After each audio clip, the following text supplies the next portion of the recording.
Hey, what's up guys? I hope you all are having a happy Tuesday. Today we are checking out a new iOS beta from Apple. And here's another curveball. We've gone from iOS 13.5.5 to iOS 13.6 now.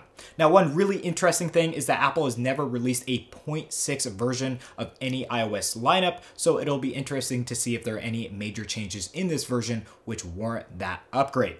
So back to this new beta, and it will be named iOS 13.6 Beta 2. Let's go ahead, get it installed onto our device and see what's new. Okay, so let's check out some of the finer details about this update in the About screen. The build number is 17G5045C. Now, because this build number ends in a C, we'll likely see at least one more beta before a GM or official release comes out. And also, this release is not the most stable release, so beware when you go ahead and upgrade.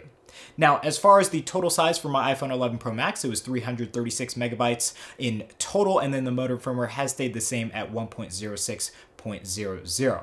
Okay, so those were the more in-depth details on this update. Let's talk about what's new in this update, and we actually do have some new things to talk about. The first thing is Apple News Audio. It looks like Apple has been working on this feature for quite some time, and we first saw it in the first beta of iOS 13.5.5. Basically, this feature is for the News app to allow subscribers to listen to certain news stories, and you won't have to read anything. It would almost be like an audiobook or podcast format where Apple would convert text stories to audio, and more news on that will likely be here at WWDC, as that is sort of a major feature within the News app to be released.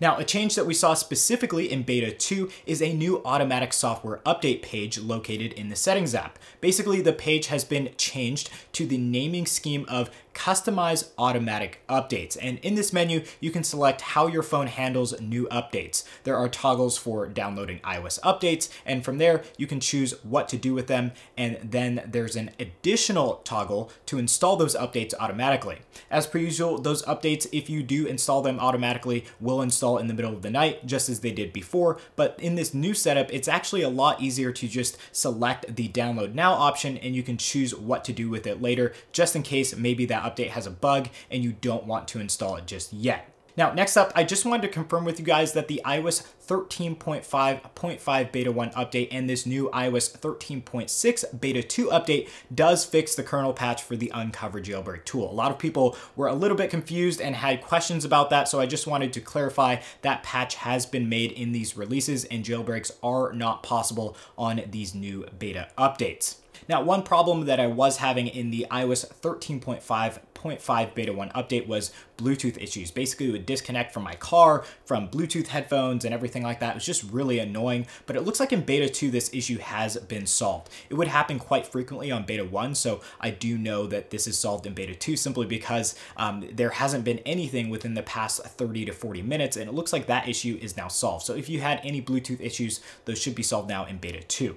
Another thing that I noticed was that in the last beta, my maximum battery capacity on my iPhone 11 Pro Max did go down to 98%, but just after updating to Beta 2 here, it looks like that has gone up back up to 99%. It might have been a simple miscalculation in Beta 1, but yeah, it's fixed now and it should be corrected. So if you guys had that issue, it should now be corrected in Beta 2 and your battery percentage should go back up to where it was. So guys, that was the iOS 13.6 Beta 2 update, and just in case you guys didn't know how to hop onto these betas, just check the link down below, or for channel members, check your perks for instructions on how to get a developer beta profile for iOS 13. Of course, if you have any other questions about today's video or any other random ones, just shout those out in the comment section. I'll be sure to get back to you guys as soon as possible.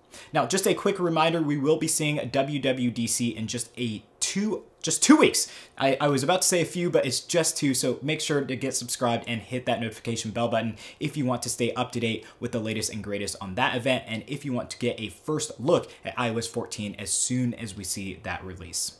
Anyways, guys, thank you for watching today's update, and hopefully I'll be seeing you all in some future content. Until then, I hope you all have an awesome day.